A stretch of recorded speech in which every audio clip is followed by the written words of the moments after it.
bora falar do Flamengo, hein? Alô, pilhado, alô, Rodrigo Viga, bora falar do Flamengo. Cadê Coquinho? Cadê o Flamengo? Cadê? Opa. Entrou o Corinthians. Entrou grande.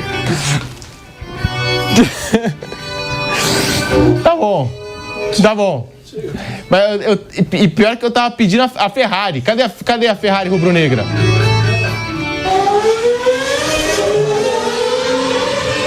Agora sim. Aí o Vampeta gostou, né? Que entrou primeiro o Corinthians e tal. Mas eu tava falando do Flamengo, evidentemente. É isso que dá, às vezes, pedir as coisas em cima da hora. Culpa do apresentador também aqui ao vivo, ó.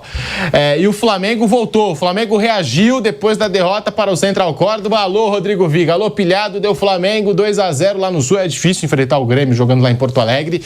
Show do Arrascaeta. E o Flamengo, é claro, Campeonato Brasileiro nas rodadas iniciais.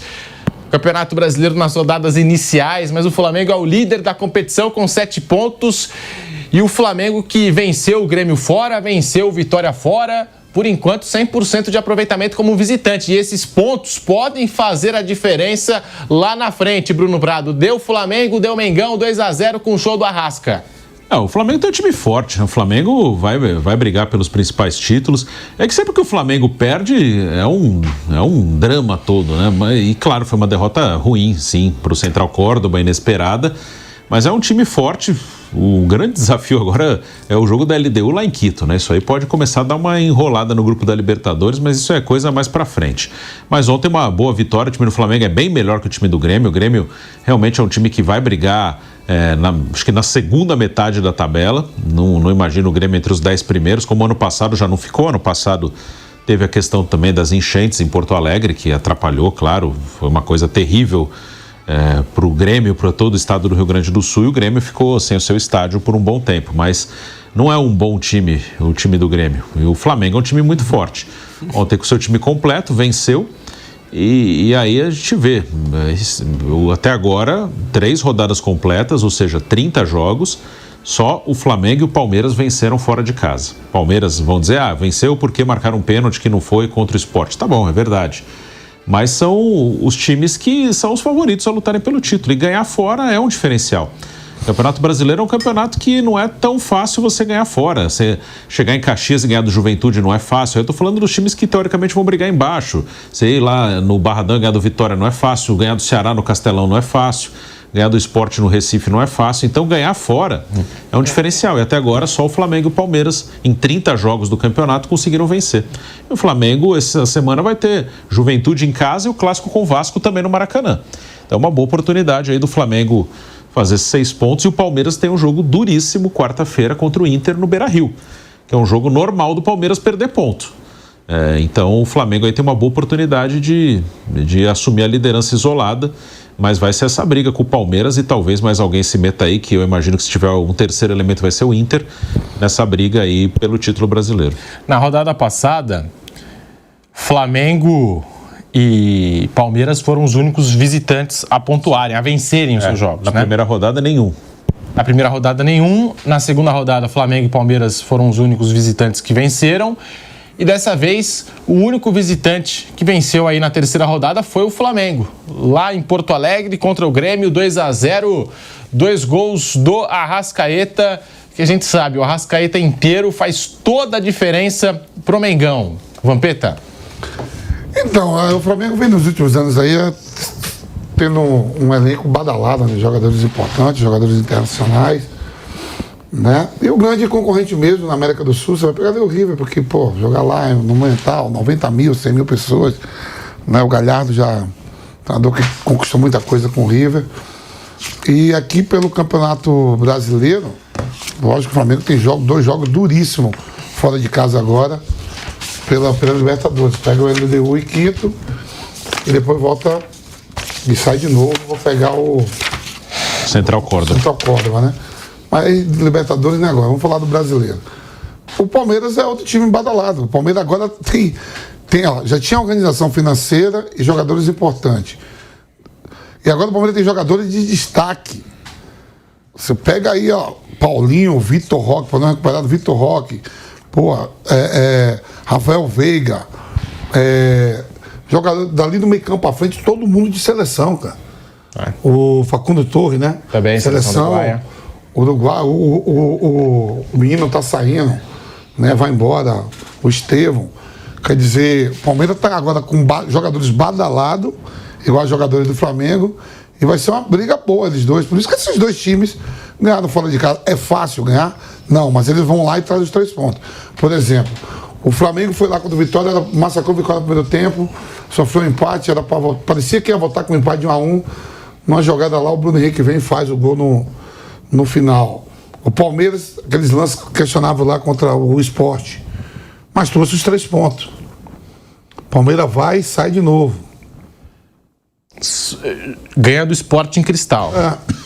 Pela Libertadores. O Palmeiras está com 100% também na Libertadores. É o único brasileiro que ganhou as 2 na Libertadores. Então, ele soma o ponto, ele vai lá e faz.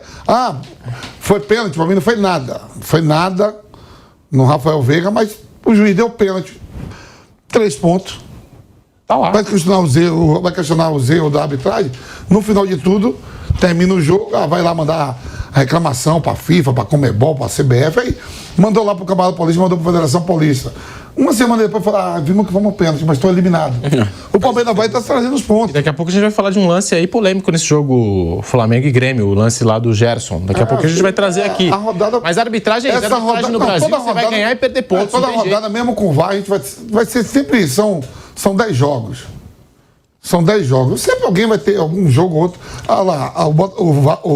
O Sport está dizendo que foi roubado de novo. Diz que Verratti fez pênalti, fez falta no gol, teve um pênalti para o Sport, foi dado. Toda rodada alguém vai discutir alguma coisa. Mas essa rodada foi menos. O absurdo em relação à segunda rodada, essa foi menos. Só teve o pênalti, né? E nesse jogo do Flamengo que foi pênalti do Gerson.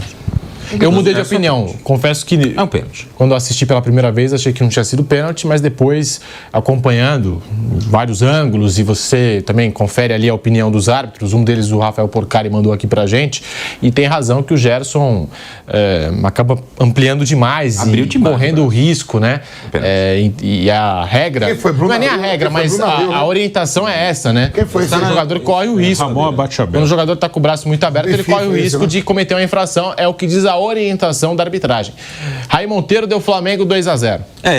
Só rapidinho sobre o lance do pênalti, né? Braço muito aberto. O pênalti deveria ser marcado. O Ramon Abate-Abel que apitará o Mundial de Clubes, né? Hoje de manhã saiu. E o Klaus tá fora. A lista, né? Ele e o Wilton Pereira Sampaio serão os árbitros brasileiros no Super Mundial. Que ele é FIFA também, né? FIFA também. Assim, o pênalti muito claro, mas eu acho que mesmo com o pênalti marcado e convertido, o Flamengo ganharia o jogo. É um time muito superior ao time do Grêmio, né? O Grêmio faz um campeonato brasileiro bem ruim até aqui. Aí o lance do pênalti, né, no cruzamento que vem, o Gerson tá com o braço muito aberto. O pênalti deveria ter sido marcado ali, se ele não viu, no momento ali, no tempo real, né, a velocidade real do lance, deveria ter sido recomendada a revisão para que ele pudesse reinterpretar, né. Mas é um lance que na imagem por trás dá para ver, né, ele abre bastante o braço dele tá completamente aberto e a bola bate no braço, então o pênalti deveria sim ter sido marcado. Pênalti, é claro. Mas acho que mesmo com o pênalti, como eu disse, a conversão, o Flamengo teria condições de vencer o jogo. O Grêmio tem um elenco também muito limitado. Aí acho que não é só a questão do trabalho do treinador, não, que chegou há pouco, está tentando se adaptar aí numa realidade que ele não conhece, nunca trabalhou no futebol brasileiro. É um técnico que trabalhou em vários clubes da América do Sul. Foi campeão em vários. Equador, Argentina, foi campeão argentino com o Vélez na temporada passada. Mas assim, o elenco que o Grêmio tem é um elenco de meio de tabela, um elenco de brigar ali contra o rebaixamento, se encaixar um time bem organizadinho, mais consistente, talvez ficar ali entre os 10 primeiros. Mas não tem time para muito mais do que isso. Tem que ser sincero, tem que falar a verdade pro torcedor. Não adianta olhar para esse time e falar, não, o Grêmio pode brigar pelo G4, o Grêmio pode brigar pelo título do Campeonato Brasileiro. Não pode, não tem time para isso, não tem elenco para isso. Não tem essa possibilidade esse time do Grêmio. Estreia do Grêmio contra o Atlético Mineiro. O Grêmio vence o jogo. Mas como foi? O Volpi foi o melhor em campo. Fez umas 8 defesas. Não fosse a falta de pontaria do Atlético Mineiro naquela ocasião, o Galo teria ganhado aquele jogo. Segunda rodada do Grêmio no Campeonato Brasileiro. Até me esqueci aqui o jogo que foi. Ceará fora. Perdeu o jogo no Castelão, até com alguma facilidade, né? O jogo foi 2-0 aí pro Ceará, que dominou o jogo e venceu. Então, sim, é um Grêmio que tem 2 derrotas em 3 rodadas e o jogo que venceu foi inferior ao seu adversário. E o campeonato do Grêmio é muito esse, é tentar ser mais competitivo, tentar ser mais organizado, mais consistente e arrancar os pontinhos aqui, um pontinho ali, ser um mandante melhor, ter mais apoio da torcida. Acho que esse é um fator que a gente precisa olhar também, porque o estádio tão vazio ontem, e não estou culpando a torcida, tentando entender por que o estádio do Grêmio estava tão vazio num jogo de ontem. No jogo da estreia também estava. Distância, ingresso muito caro, quais são os fatores que contribuem para o estádio que cabe 55 mil pessoas ter 23 no jogo de ontem, domingo à tarde, um jogo contra um time grande. Então, é preciso também tentar buscar essa mobilização, seja como for, baratear um pouco o preço do ingresso, facilitar o acesso, enfim. O Grêmio precisa tentar trabalhar para ser um mandante forte dentro do Campeonato Brasileiro, para que não corra riscos, porque o elenco não oferece tantas ferramentas assim para que o Gustavo Quinteiros possa fazer um grande trabalho.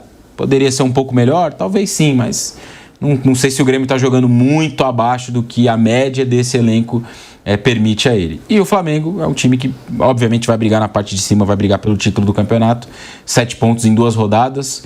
As 2 vitórias como visitante nesse Campeonato Brasileiro. Empatou um jogo em casa num confronto direto contra o Inter.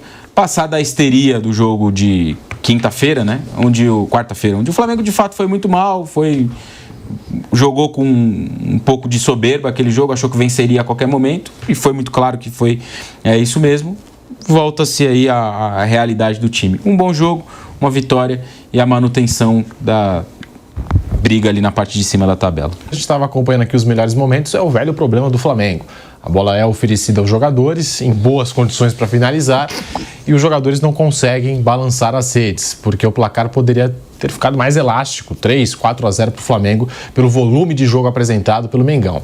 E se der para a gente apresentar aqui de novo o lance do pênalti, que está sendo discutido, do Gerson, porque assim, no começo do lance, vocês podem reparar, a postura do Gerson, o posicionamento dele correto, perfeito, né? Ele está recolhendo os braços.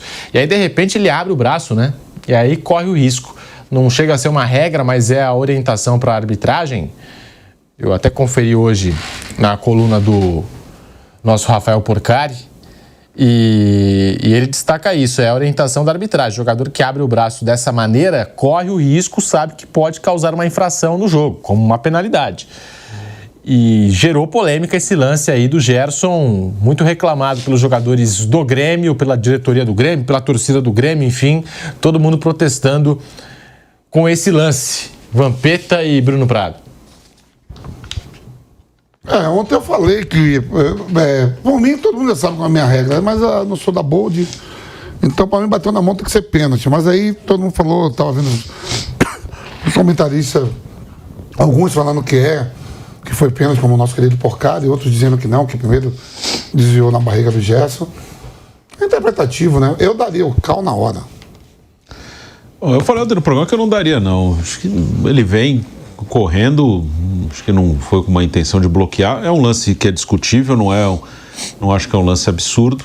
Eu não marcaria. Pode ser, você está dividindo a opinião. Então, naquele que nem a rodada passada, que teve um monte de absurdo, né? Sim, eu acho que esse pênalti de bola na mão, ele é uma coisa mais discutível. O que me incomoda mais os pênaltis que são marcados por contato num jogo que tem contato. É que é muito maluco. Que ali eu acho que é uma falta de noção, como até o lance do Veiga contra o Sport, a expulsão do Jonathan Jesus do Cruzeiro contra o Inter. É um esporte que tem contato e você encosta no seu adversário, que você encosta no adversário o tempo inteiro, o cara cai e você marca. É isso aí que eu acho que é uma bizarrice que distorce tudo. Luciano contra o Sport. Sim, tem outros lances também. O Caleri perdeu, então não falaram, mas não foi nada aquilo. Não foi nada também do Luciano contra o Sport. Até ontem no jogo a gente estava transmitindo aqui Cruzeiro e São Paulo, não vou me recordar agora o nome do jogador do Cruzeiro, mas também tentou cavar uma penalidade ali absurda, né? No mínimo contato. Qualquer contato eles estão marcando. Testando a arbitragem. O jogador já se tocou que qualquer contato a arbitragem está marcando e eles vão ficar testando os árbitros. Agora vamos conferir o Felipe Luiz, o diagnóstico que ele fez dessa vitória do Flamengo, com muita autoridade, comandando o jogo. Flamengo 2, Grêmio 0, Felipe Luiz aqui no Bate Pronto. Foi dessas vitórias da onde a gente vê que esses jogadores são grandes, né? Depois de uma derrota em casa, muito dolorida, por nós, como você falou bem, né, os torcedores. Mas temos que entender que o futebol, essas derrotas, elas fazem parte. E depois da derrota, nem os jogadores são os piores jogadores do mundo tem que trocar todo mundo. E nem hoje, depois da vitória, são os melhores jogadores do mundo e vamos ganhar todos os jogos do ano.